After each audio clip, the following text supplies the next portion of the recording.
Well, good morning to you. You made it through another weekend, and we are zooming through this month. It's May the 17th for those of you keeping score, and it's a Monday. I know we're going to get things kicked off with Up to the Minute. We've got your HCC news and information for the next half hour. Raquel Sims is my co-host this morning. She's joining me from her home studio. Good to see you, Raquel. Good to see you too, and I hope everyone had a wonderful weekend. I'm happy to see that it's at least a clear sky right now because it was cutting up last night. So, yeah, it's a little overcast here. So I think the clear sky is gone for the day. They say there's going to be rain for, I don't know, the next year or so, but at least to the weekend. It'll seem like a year by the time it's done. But yeah, so there you go. No rain right now, but looks like later today. Yes, and the rest of this week. But if you aren't doing so already, please don't forget to follow us on all of our social media platforms. That way you can stay up to date with the latest features, news, and announcements. And also you can share this Up to the Minute podcast for everyone else to see. Thank you. All right, Raquel, stick around. We'll check in with you later in the show. We've got a couple of special guests. Of course, May is Mental Health Awareness Month, but we have our own very special mental health guest who joins us this morning. She's from HCC, from our counseling department, Nicole Loving. Good to see you, Nicole. Good morning. Good to have you with us. We're looking forward to chatting with you in just a few moments. So I'm going to ask you to stand by, grab a cup of coffee, and we'll check back in with you in just a moment. Okay, first up, Carolyn Tan. You know her. She has been on our show before, but she's an Apple Fellow and with the Digital and IT Center of Excellence. Good morning to you, Carolyn. If we can get you to unmute your mic. Let's see. There we go. All right. Good to see you. Hi, good morning. Thank you for having me. Yeah, before we get started with what you're doing with here at HCC, it's AAPI month, and I wanted to ask you, because you are of Malaysian Chinese descent, why don't you tell us a bit about your journey here to the States and where you got started? Well, actually, I got accepted into the music program in New York City way back in 1985, and that was how I got here. I did my music major in Queens College, City University of New York. And after I finished majoring in that, I graduated and got a job, and my boss sponsored me, and I started teaching music for, quite a number of years, and later found a job in Houston Music Institute, and I worked there for a while. Yeah, and that's how I got started. I mean, that was how I did my music. But later on, I do digital music as well. So I wanted to develop my own application to teach. So that was how I got to know. I heard about HCC and the multimedia program. I called HCC. I wanted to do computer programming, but somehow or other, Dr. Arnold Goldberg, the dean at that time, it's called technical communication, and said, hey, you know what? You might want to try out multimedia. Check out the program. And I checked it out, and I really loved it. My first course was an animation course. Yeah. And I took that, and I said, oh my gosh, how come I didn't discover this earlier? I had a little of a graphics background and things like that. And I said, wow, moving objects. And so I learned director and learned a little bit about programming, and actually did develop a very simple app about learning keys in music. And that program drew me in. And from that, I wanted to study more. I majored in a graphic design multimedia program at HCC back in 1998 and got involved with web development. I mean, it just one thing opened up to another. Yes. Yeah. Well, it's funny you mentioned Dr. Goldberg, because I remember him very well. He was a longtime dean at the Southwest College, and he just celebrated birthday. I believe he turns, we're 88. So very special birthday for him. So we want to wish him a very happy belated birthday. He just celebrated a birthday over the weekend. Wow. Yes. So let's talk about the programs you teach at HCC. Yes, I am in the digital communication department. I teach various courses, graphic design, web design, and even animation. Okay, so I have developed various courses as well, both online and on ground. I love teaching animation the most, but I'm really busy working with interface design. I'm developing that for various media. So, and what is UX and UI design? Because I know you're involved with both. What's the difference between the two? okay, UX is actually user interface, and UI is, UX is user, what do you call that? User interface, and that's how, we use both programs to, two applications to actually teach the student front end. Right. Okay, before they prepare an app. So they have interface design where they learn different color applications, icon design, usability. They learn the basics of design theory. Right. And then after that, they start developing, different aspects of the components, like icon design, which I'll show you an example of student works to give you a better idea of what it entails. Well, it seems like, I remember when we announced our partnership with Apple, and I believe it was about 4 years ago, almost exactly 4 years ago. Yes. And has the design technology changed a lot since then? Because I know we were working with the Swift coding and teaching students how to code. Has it simplified itself? Has the application changed in the last 4 years? Actually, it is actually not really so much. The coding is the coding, programming is still programming, but then the front end, I was approached with this and said that, hey, you know what, we need to do front end.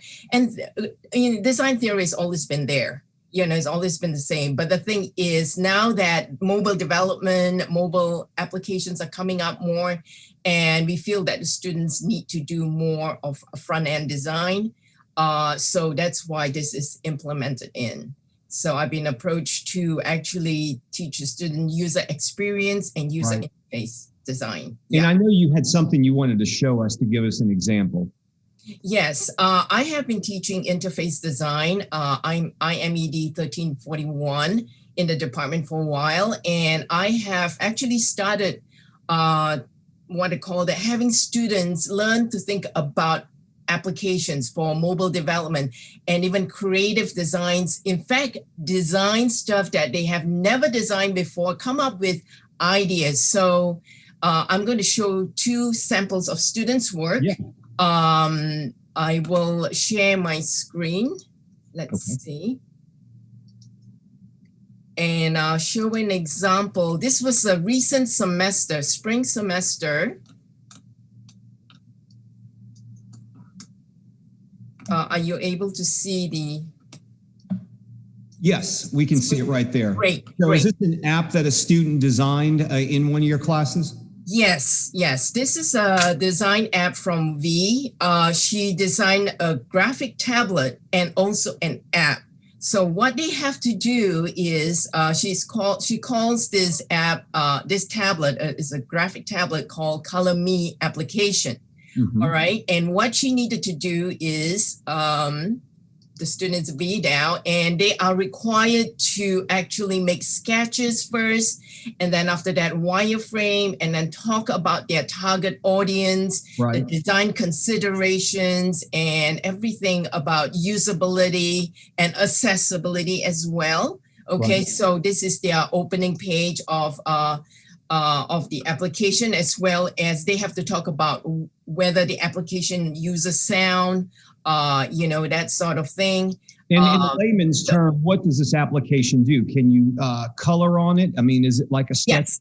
Yes, it's like a sketchbook. It's like, using an iPad, and, you draw and color and design and things like that. So this is the device. She has come up with this device idea, and this is the wireframe. So they start off the process of doing wireframing. Mm-hmm. Okay, the side view, the top view, and they have to put in the dimensions, just a rough sketch. And then they also design the the interface. They learn how to do icon designs with different sizes. And then even logo design, to represent the application and the product. How All long right. did it take for her to put together? I mean, it looks like a very extensive presentation. Yes. How long did it take her to she- put this together from start to finish? This is about, they had to start, this is a 16-week program. Okay, so the first 4 weeks to 8 weeks, they will study about the theory application. Then after that, then they start thinking about ideas of what they want to develop, what applications they want to do, whether it be a device plus an application. Did she build a prototype of the device itself? Sorry, again? Did she build a prototype of the device, or is this simply something that's out of imagination? It's all imagination. I got you. Okay. Yes. Yeah. She haven't gone to that stage. Hopefully one day she'll get to that stage. And we'll hope the students get to that stage. Yes. Will they, Carolyn, if I can get you to go to the next one, because we're running out of time. But that device there, I imagine this is something she would want to maybe sell and get somebody to purchase to yes. The idea. Hopefully she'll get that. So yeah, just to show, this is actually how the final product, and in fact, this is how the final product that she envisioned will look like. All right. And That's yes, there is another student, same thing. This is Eat Food device, the same thing. They will talk about color schemes, sketches, and again, how the app would look like. So this is the interface part of it. And then of course they talk about the usability. That's the user experience part of it. Yeah. That's right. So this one, I would imagine, would you could download this onto your smartphone. This one here. Right. They can. The other one you would need a special device for. Right. This also is a device itself, but they can develop the app. They learn how to develop plan out the design of the app, and can be targeted for Android devices as well. That's what she had planned on. Yes. So we can get you to stop sharing your screen there. Let's see. There we go. That's some incredible work. So, I mean, these students there, these practical applications, they can then take out into the real world and hopefully sell these products. Yes, they can do that, or they can also work for a company that wants to do this. And this will be a good portfolio for them to present what they can do. So, Carolyn, I know the question a lot of people are saying right now is like, wow, I want to get in your class. Are you enrolling now for the summer and the fall, or how's that working? Yes, I'm at 1341 is available in the fall.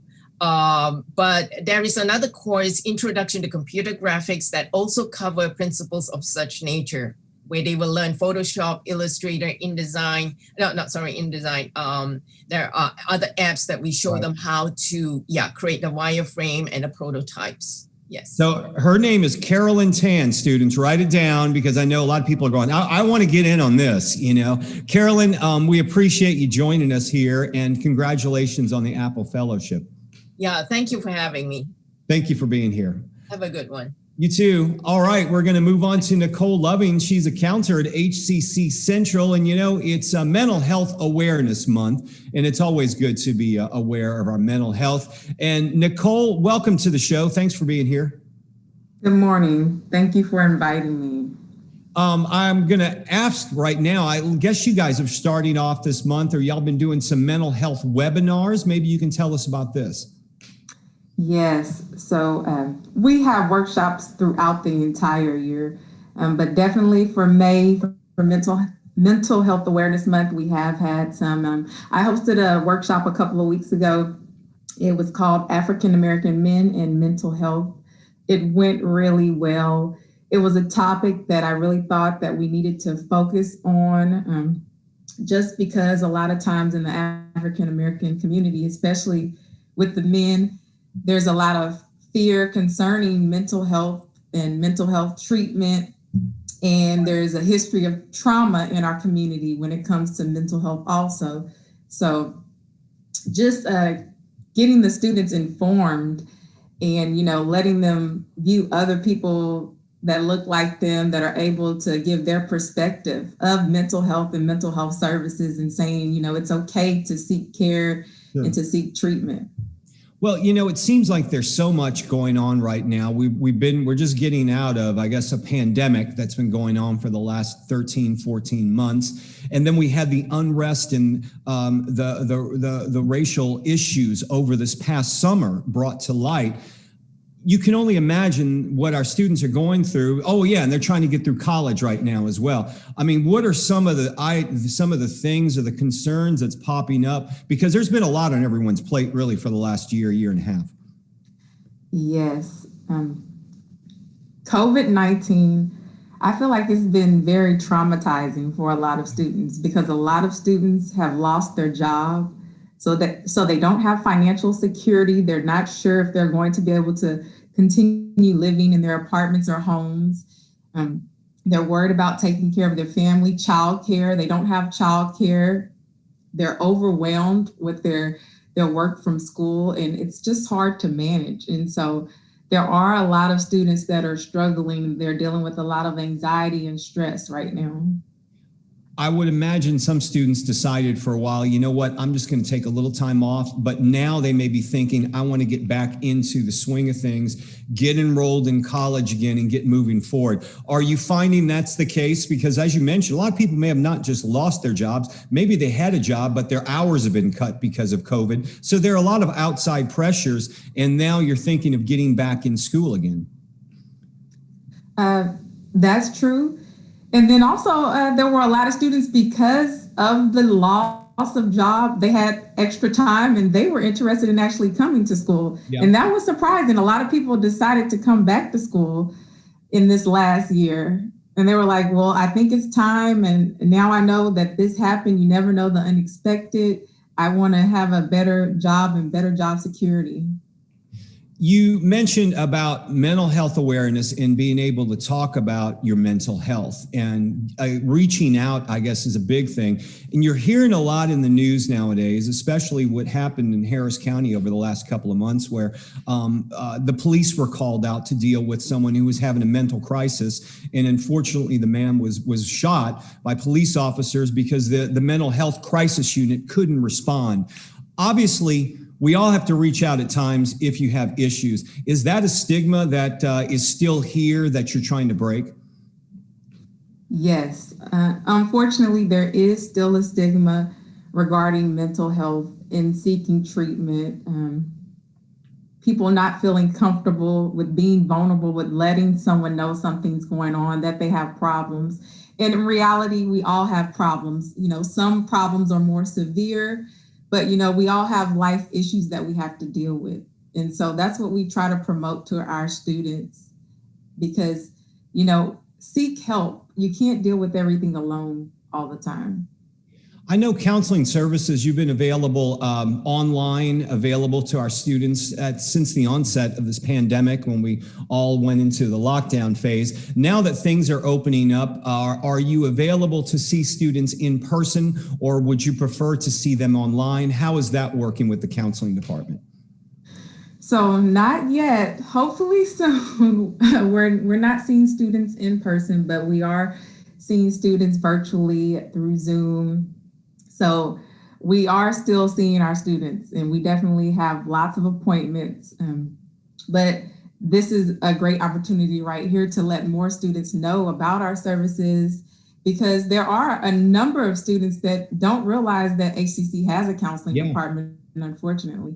And so they're like, oh, wow, I have these services, and they're free services.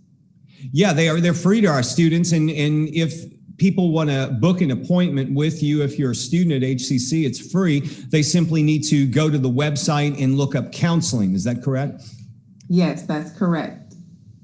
What are some of the, I know you've had some webinars. What's the next thing on tap for you guys? Do you have any currently scheduled for the near future?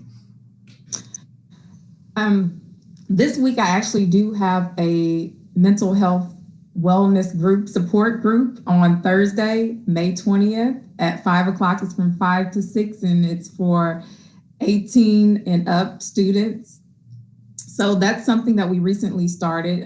If you're dealing with mental health issues, substance abuse issues, we just want the students to have a safe place to come to and having peer support also. And for these groups, and especially the online activity, have students been open to reaching out to you online?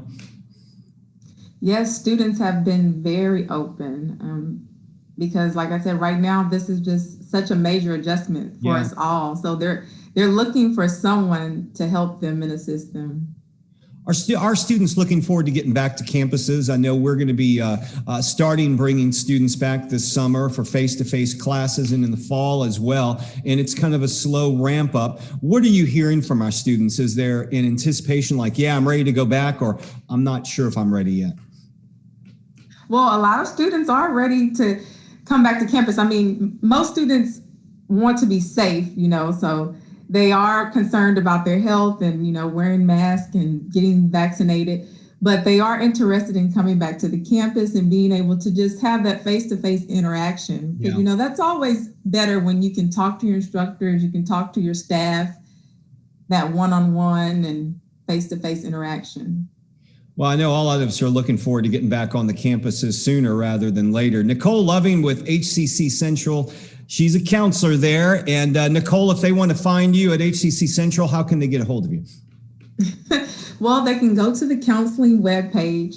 In fact, I encourage the students, if you're listening, go to the counseling webpage because it actually shows a lot of the services that we offer in the counseling department that I wasn't able to talk about today in depth. And my name is there with my information. All right, Nicole, thanks for being here, and stay safe. We'll see you on campus someday soon. Thank you. Bye-bye. Bye-bye. All right, we're going to check in with Raquel. She is in the Stafford area. She joins us every Monday to help co-host the show, but also to bring us up to speed with what's going on out in Stafford. Raquel? Yes, thank you again for having me, Todd. One thing that I've always learned in the midst of this pandemic is no matter what challenges we face, things are still happening. New things are still pushing forward. And speaking of new things, SMSD has acquired 2 new members to their family, still coming in. So we have the new recruiting specialist, which is a very important role because she's in charge of, bringing students in, bringing faculty in. And so even though we're dealing with COVID-19, the SMSD, number at the school is still growing. So kudos to her and welcome to the SMSD family. And also the Stafford High School football team received a new wide receiver coach. And he's actually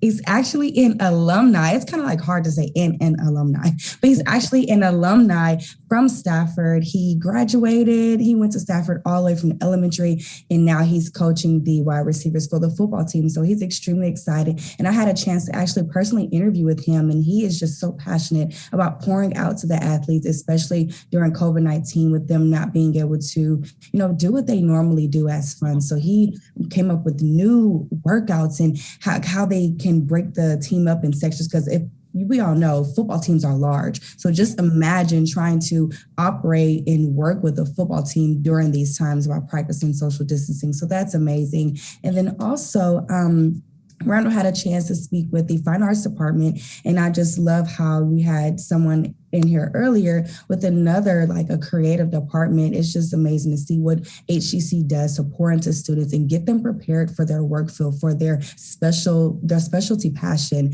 And he was able to find out how the Fine Arts Department does their absolute best to turn students into the best artists that they can be.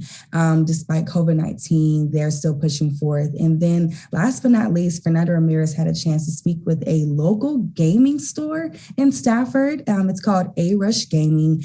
And they pretty much provided a safe place for gamers to come in, play on the games. I don't know what they play, maybe Fortnite, Call of Duty. I'm not too sure, but they created a safe place for gamers to play games with practicing social distancing. So that's all what's been going on Stafford side. And if you aren't doing so already, please don't forget to follow us on all of our social media platforms to stay up to date with the latest features and what we have going on. Thank you again for letting me share, Todd. All right. Thanks, Raquel. Okay. So the routine here. HCC's been having virtual coffee breaks. They're hosted by Janet May, our Chief Human Resources Officer. She brings on several members of the HCC community. You get a chance to listen to her interview them. Ask them some questions yourself.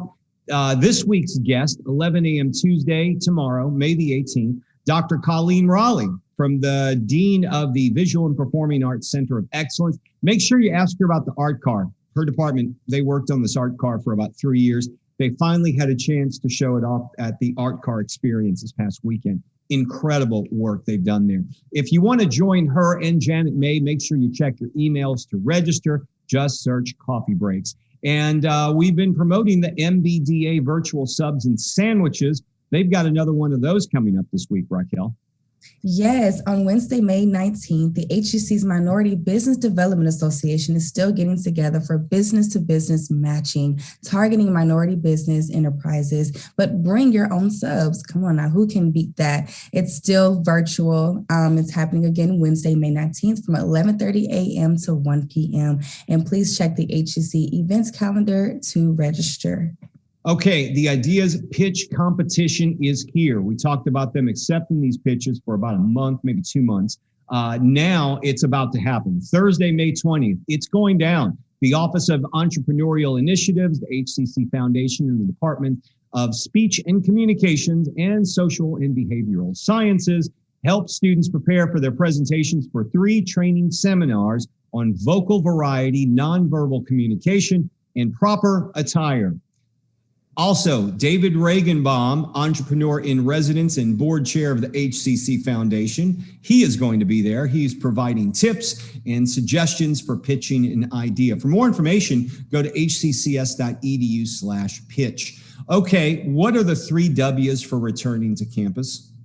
The 3 W's for returning to campus are wear your mask, wash hands often, and watch your social distancing. Again, wear your mask, wash hands often, and watch your social distancing. We have to put these in place so we can have a safe return back to the campus. HCC's move forward with summer classes reopening plans have been developed for faculty and staff to begin partial and in-person attendance, and it's happening on May 24th. And according to do so, the Chancellor, Mr. Cesar Maldonado, emphasizes that everyone must remember the 3 W's when we reopen the campuses. That's right. Remember them, live them, learn them, love them, and you can get back to campuses. That's starting May 24th. Your supervisor will be getting with you to set up a plan on getting back to campuses in some shape or form. So great news for our students. Discover your path when you decide it's time to stay or start or come back to college. The next big decision is choosing what to study. But if you don't have the you don't have to discover this path alone. Learn about 200 plus academic and workforce programs. There's a workshop happening 10:30 a.m. Saturday, May the 22nd. We'll have a link in the social media post. You just register. Of course, it's free and you can attend and get an idea of what you want to do. Gallery Without Walls, that's going on right now. Yes, super exciting. I love seeing all the student art shows, that HCC offers, and student artists from all colleges, must I repeat, all colleges are showing what they've created this semester on Instagram. Again, since campuses, art galleries are still closed, the non-juried student exhibition features studio classes from the entire system. It's going to be on Instagram now at HCC_visuals_arts. No registration is required. For information, please contact Ms. Catherine Fields at hccs.edu. Okay, so real quickly, get back to class. We're going to have in-person classes this summer and in the fall. You can register. There are 5 ways to learn. Some of them are all online. Some of them are hybrid. Some of them are in person. Go to hccs.edu/now to register today. Tomorrow on the show, Dr. Madeline Barillo will treat us with a visit to talk about a big donation, more than $500,000 from PepsiCo. We'll talk about that. And it's Culinary Tuesday tomorrow, Raquel.